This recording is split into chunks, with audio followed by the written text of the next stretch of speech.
मागच्या महापालिका निवडणुकांमध्ये संभाजीनगरमध्ये दुसरा सर्वात मोठा पक्ष ठरलेला MIMला यंदा भोपळा मिळाला आहे।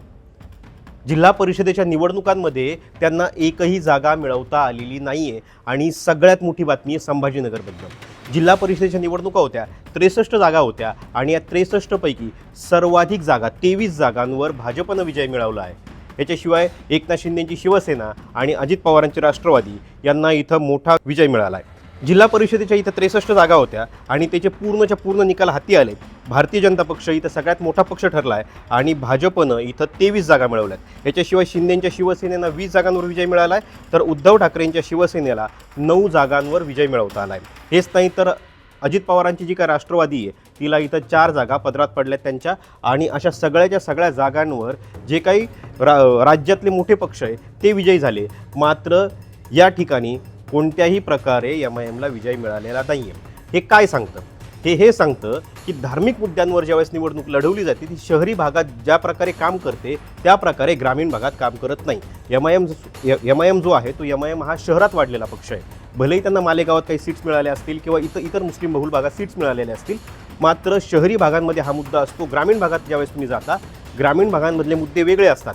सहकारी संस्था असतील, दूध संघ असतील, सोसायट्या असतील, पतसंस्था असतील, या ठिकाणचे मुद्दे महत्त्वाचे असतात आणि त्या ठिकाणी हे पक्ष पोहोचलेले। भाजपने सहकारी संस्थांमध्ये आपला दबदबा निर्माण केलेला आहे, दूध संघांमध्ये आपला दबदबा निर्माण केलेला आहे आणि त्याचा परिणाम त्यांना या जिल्हा परिषद असेल किंवा स्थानिक स्वराज्य संस्थांच्या जेवढ्या काही निवडणुका असतील त्याच्यामध्ये पाहायला मिळतोय।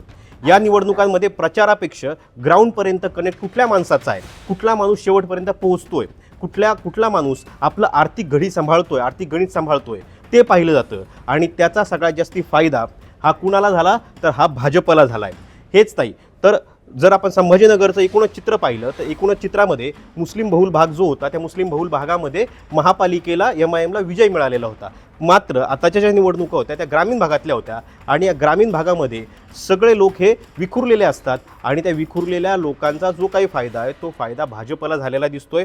हेच नाही तर तिथले जे काही स्थानिक नेते असतात, स्थानिक आमदार असतात, लोकप्रतिनिधी असतात, त्यांचे एक गट असतात आणि त्या गटाच्या माध्यमातून ते त्या भागात काम करत असतात।